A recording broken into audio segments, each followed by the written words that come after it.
Failure happens because you're pushing past new boundaries into regions you've never been before. Exploration, growth, and learning demand failure. Don't feel failure, fear not failing enough.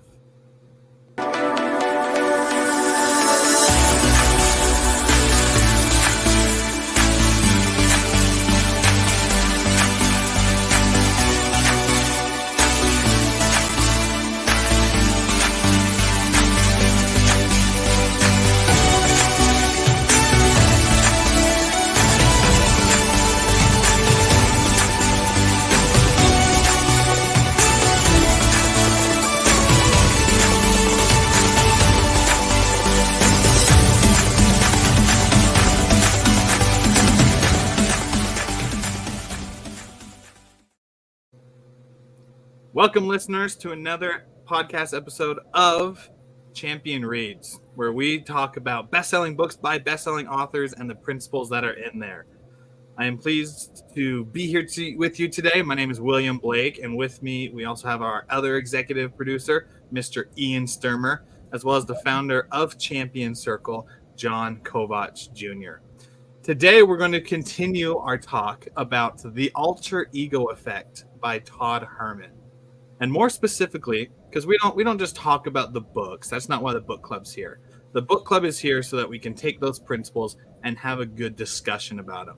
Today, we're going to talk about setting boundaries as well as performance enhancement in the realm of what Todd talks about with the alter ego effect. So let's first just jump into boundary setting. I don't know about you guys, but whenever I think of boundaries, I think of confrontation. Is that the right word? Confronting someone. Because I don't always see it as a pleasant experience of setting a boundary if you don't want people to do something. And so I remember back when I was working at Walmart in the produce section, there was one of my coworkers, and they would get after management for getting after them for, which is, kind of ironic, but they wouldn't do anything. They being the coworker, like they wouldn't do their job, and then they get after management and say, "Hey, what the heck? You guys are always so rough with me. You're always coming after me." And then I had this conversation with a coworker, and we were standing there, and we we're putting salads up on the wet wall.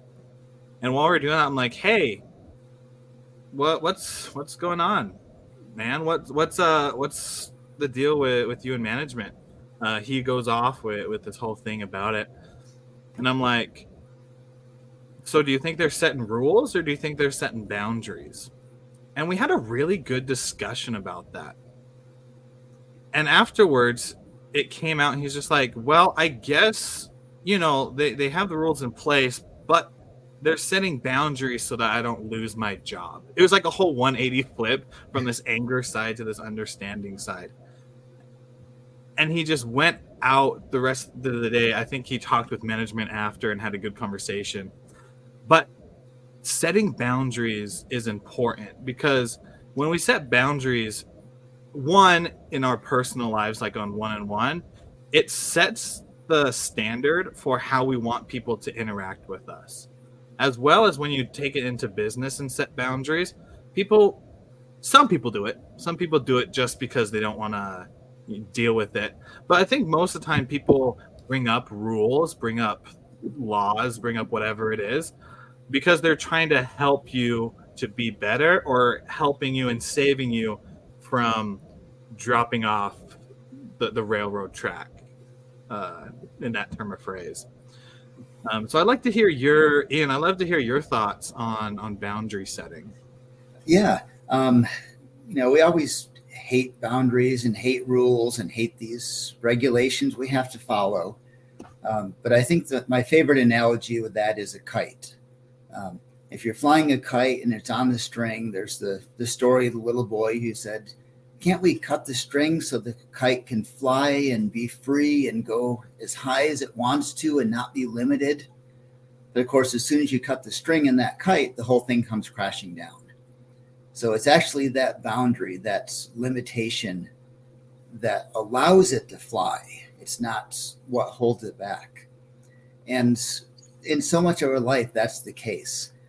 And I think as we look at the alter ego effect here and boundaries, each of our roles we have has different boundaries.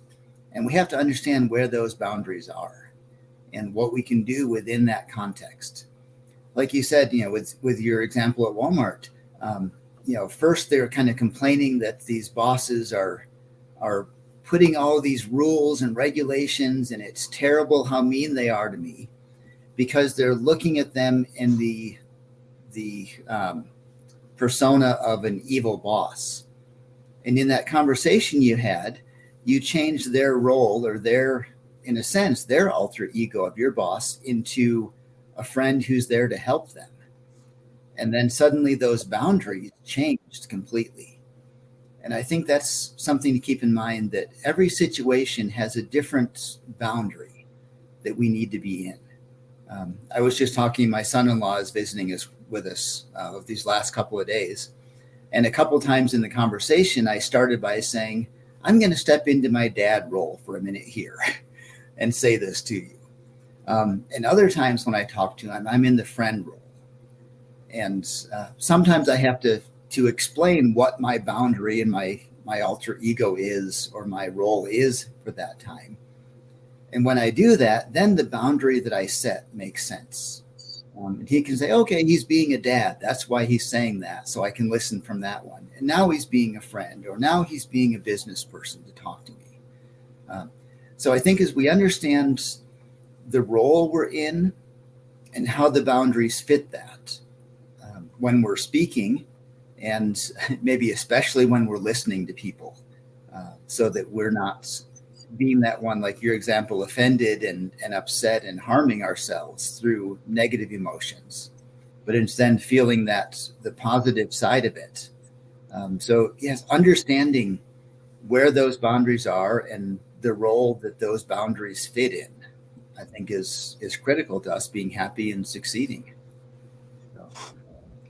There's a story I love to tell that has been one I've written about, and it stems from an experience I had in college where a speaker came to our college and gave a presentation, and he talked about the rebuilding of the memorial for the 9/11 towers. And what happened was, because the towers had fallen on 9/11, the ground was completely destroyed. The foundations of the island of Manhattan had really created some big problems, especially for a lot of the surrounding buildings as well. And so finding a way to remove the debris and create a memorial for those two buildings was merely impossible. Just skating around all the rules, the delegations, the city council regulations, and just everything. But rather than having an open canvas for all freedom, they said that actually having all of these rules and boundaries is what gave them the inspirations to operate and create one of the world's most impressive memorials ever built. And if you've ever been to the 9/11 memorial place on the island, it is remarkable. It is breathtaking. It is such an experience. You can almost envision the tower standing in those spots. And they did a great job. But the inspiration behind the story was the rules, the regulations, and the boundaries are what gave us the direction and light to be able to create what we did. Had we had just a blank canvas with all the freedom and ideas in the world, we may not have ever come to a beautiful conclusion. So boundaries are a restricted access that only give us enhancements where they lead us to go. So by setting boundaries in our life, whether that's through relationships or through actions, or boundaries in which literally pinballs can bounce off of, where we know what our starting and stopping points are, boundaries are important because they give us a more defined and clarified direction as to how and what we should do in our operations moving forward. So I'm really impressed by this concept. I it makes me think of a conversation I had about a week ago, um, with setting boundaries, because I loved what you said in that, um, like the importance of boundaries in the way that I think you also need to communicate them, right? It should never be assumed, the boundaries. The A week ago, I had a conversation with my property management, and they didn't get back to me for a little bit, and so I'm assuming that they're doing bad business. But when I found out, they were just training a new hire.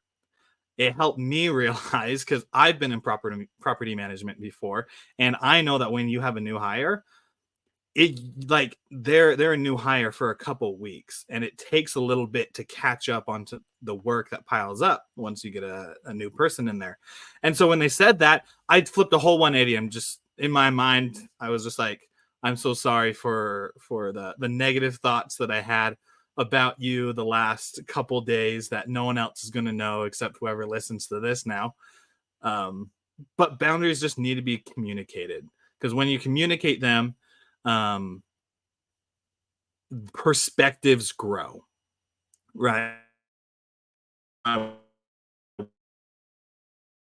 wife, we've gotten in a few arguments over the last. We realized that we weren't. Hopefully, my audio's okay.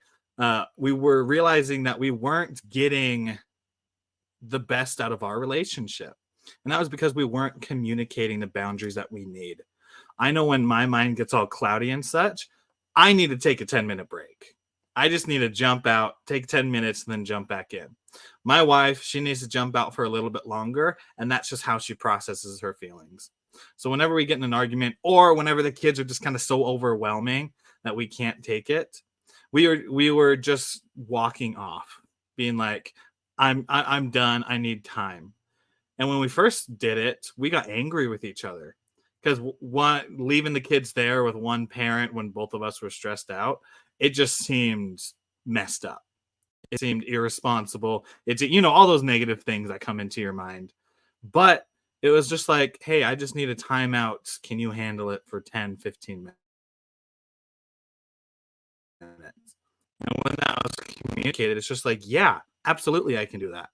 And so, jumping back to setting boundaries, and we'll wrap that into the alter ego effect in a second. But it's just so important that when you set boundaries, they got to be communicated. And the easiest way to communicate them is first, right when it happens, not a year or two down the road. Yeah, I'll jump in and just say, yeah, I love the idea that the boundaries create a better, safer, more balanced avenue.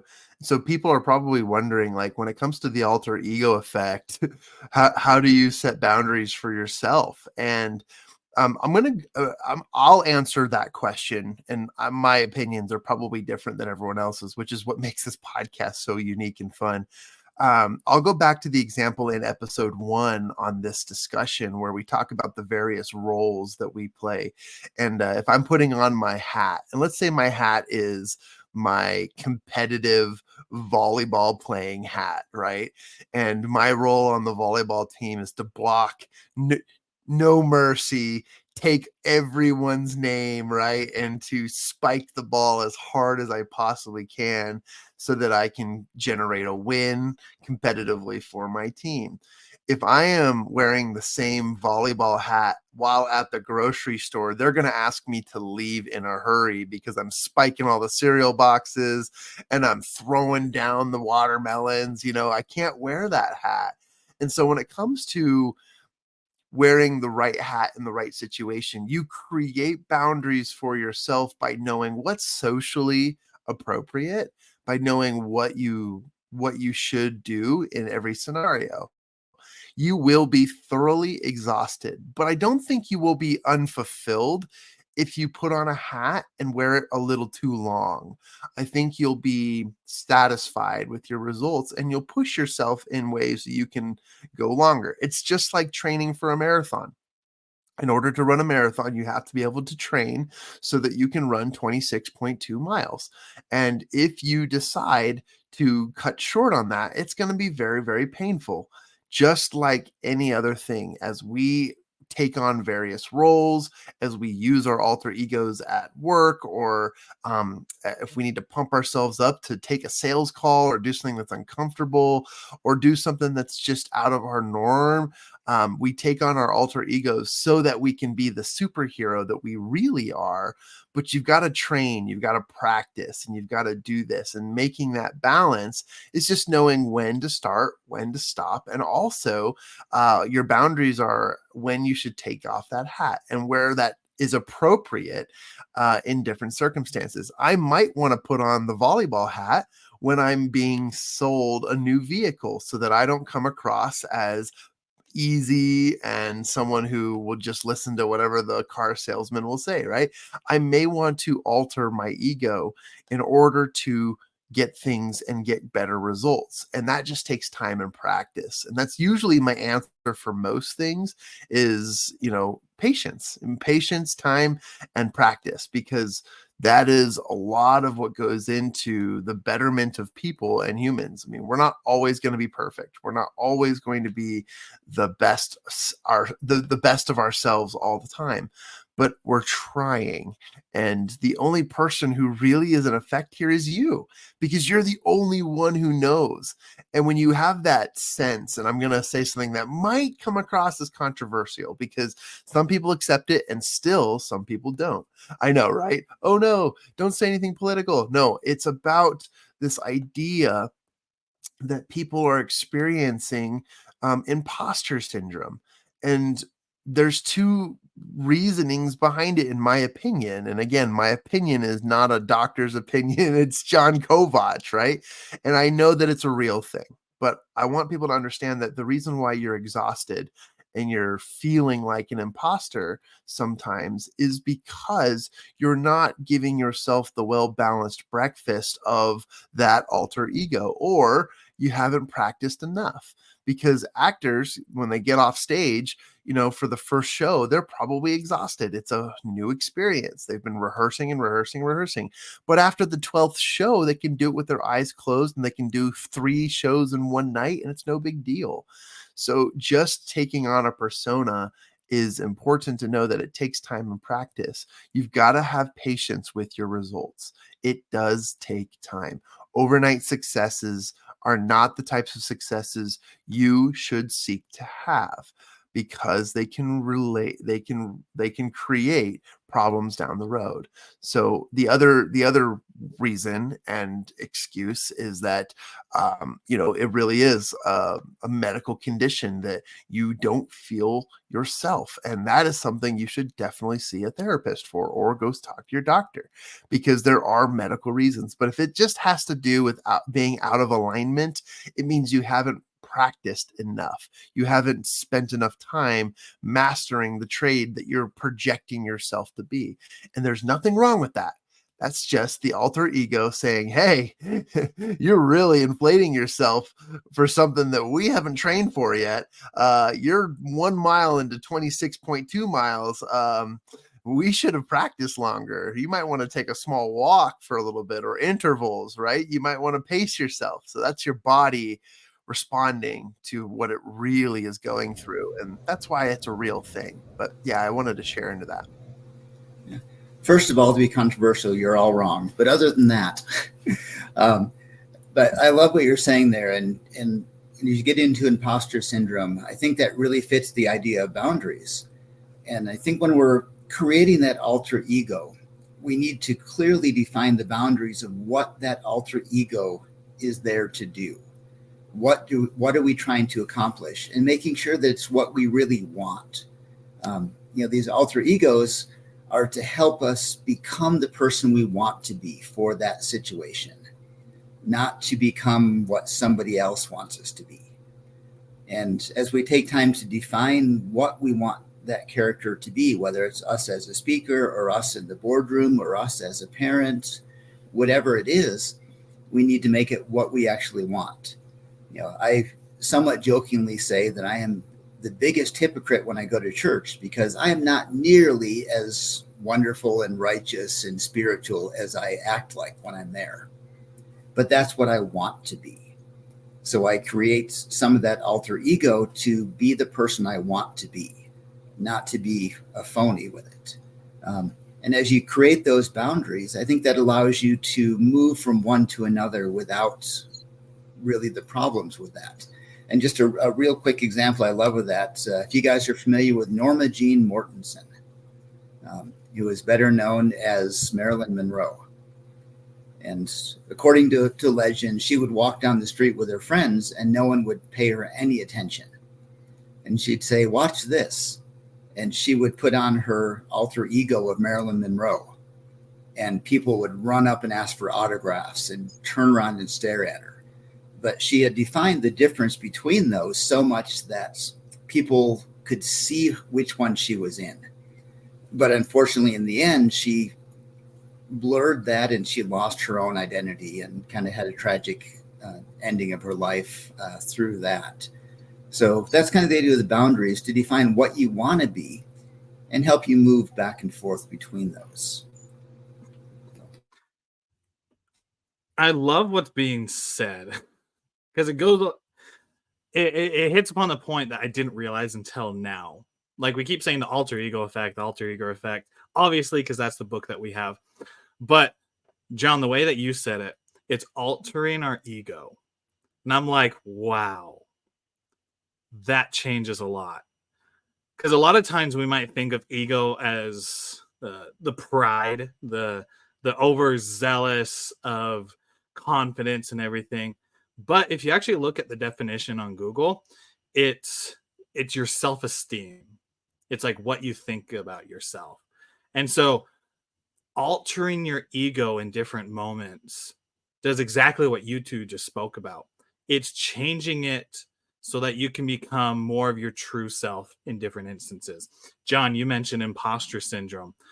Absolutely. A lot of us are living imposter syndrome. And I think a lot of us are living in alter egos that we call our everyday life. When instead our true selves, the ones that we want and desire, the ones that our souls and spirits tell us that we are, that's under all the leaves of lies and traumas and everything. But that's like our true self that we go to. So I think if we jump to like Clark Kent and Superman, like Clark Kent is said to be the alter ego of Superman. And so Superman, he has strength. He has, I think, laser eyes, if I'm remembering right. But he can fly. He's Superman. He can do a lot of stuff.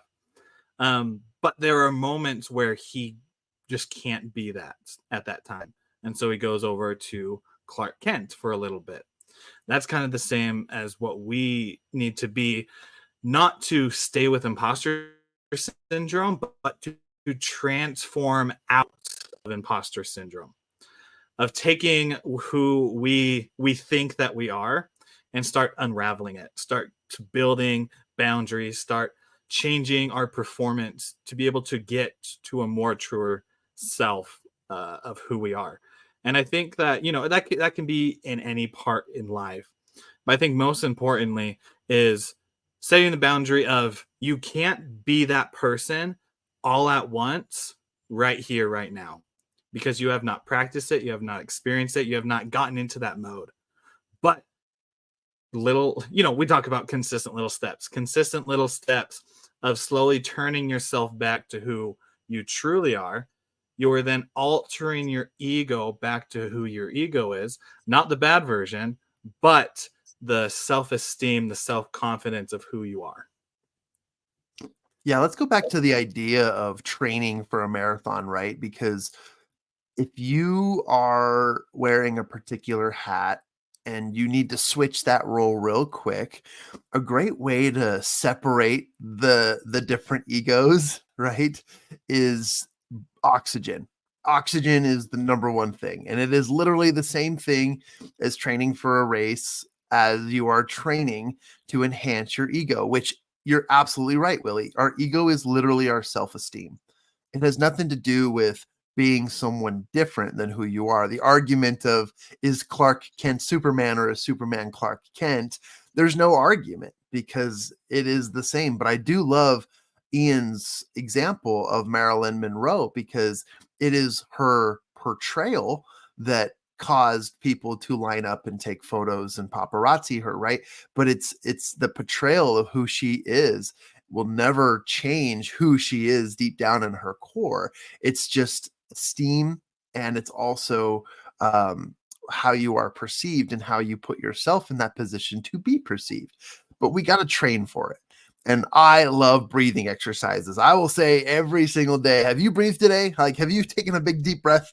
And if you need to, I oftentimes you'll see me go off camera. Yeah, thanks, Ian. I love that example because I'll either go off camera because I need to take a deep breath. And it's not because I'm mad or frustrated or anything. It's just I recognize in myself that I need to reset. And you mentioned it, Willie, you mentioned it, Ian, a little bit too, like taking resets, like separating them, giving yourself the okay, I'm done with that part of the ego. Now I got to move to the next part of the ego. Giving yourself enough repetition and recovery is just as important as running a race. And I love this example because we really do need to breathe more often. And I've done several breathing exercises. It's as easy as breathing in through your nose and breathing out through your mouth, or keeping in and out through your nose. It's really, really helpful. I wasn't on camera at the beginning of this call because I literally, guys, this is the middle of allergy season, and I am having crazy allergy attacks and all these things going on that I never had as a kid. And I'm realizing, oh, I just need to reset. So taking a big deep breath and shooting myself up with whatever I need to shoot up with, the Mucinex or whatever it might be. That's something that I need to take advantage of. But it's also about awareness, is it not? Because our awareness of who we are, where we're at, and how we're feeling is exactly where we need to take those steps. So no, none of us are perfect at what we're doing. Our steams are in a constant state of growth or digression, and we need to feed it through proper training, awareness, love, compassion, and giving what it really truly needs to thrive, and taking care of our bodies and our brain, which is what is the house of our ego and self-esteem, is most important. And I'll always go back to that. So anyways, I just think it's a beautiful transition, but also an important thing to remember that you have the power to balance this, and you don't have to balance it like work-life balance. You can balance it like, hey, I need a reset, or hey, I just need a minute. When people are trying to make decisions and they're not in the right place to make decisions, you'll hear them breathe. It's a subconscious action. You'll hear a big sigh. People go, when they're making decisions, it's because they haven't put themselves in a place where they can confidently make decisions. And so that big, deep breath is their body saying, hey, I'm trying to catch up here. Can we make a decision? Are we in the right mindset? Are we in the right place? And when you hear that body language coming through, it's the body catching up to the mind. And I know that's not mentioned in the book, but I just wanted to use that as a transition, because when it comes to enhancing your performance, and I might be getting ahead of the cart here, but when it comes to enhancing your performance in any scenario, you do need to focus on what it is that you're doing and give yourself the right environment and the right attitude and the right experience and the right training to do so with confidence. And that's where a lot of us just lack. And it just takes time. It takes practice. We can't get impatient with the process. It is important for us to see what's in front of us and to learn how to make calculated and great positive decisions with confidence because of who we are and what we've accomplished. I think that's a great reminder. Who knew this was a podcast about the human body? Yeah, I love that, and I think that's so true. As you're talking, the word that came to me was proactive. And you can't wait and see who you turn into in a situation. You can't start running and then see what your mindset becomes to be a marathon runner. You can't go on stage and then find out what your character is. You have to, and I'm going to go back to boundaries again, or you've got to build the boundaries proactively, create what you want to achieve, who you want to be, and build all that first so that you can step into that role. And it's you that's making it. You're still you. You're just making another you that's the way you want to be for that situation. It's not faking it. It's allowing this part of you to shine through. And it's mental, it's physical, it's performance-based, all of that, as long as we take the time to proactively build that first. Absolutely. As we're wrapping up our thoughts, and as we hear from each other, how important is it for us to be who we're meant to be? How important is it that as we learn more about ourselves and the allergies that we have, as we go out and try to act consistently in a more improved manner, how important is it to think and realize how we need to be as humans? My mind goes to the different moments where between me needing to be a dad, from me needing to be a coach, between me needing to be a speaker, to me trying to be an author. Like each of those different roles has, John, I know you mentioned this before, different hats. We put on different hats. And each of those hats elevates different values and different performing habits. Just like Todd Herman says in the book, he says, by embodying a more powerful, a more confident, focused, and resilient persona, individuals can push past limitations and achieve peak performance. How true is that? That by just embodying in that moment the things that we need, how much more confidence we're going to have in the task that we do, how much more focused we're going to be at the thing at hand, whether it be volleyball and spiking and being aggressive, or whether it's being an insurance agent and building a relationship, to where it's being a dad and just being loving and playful, right?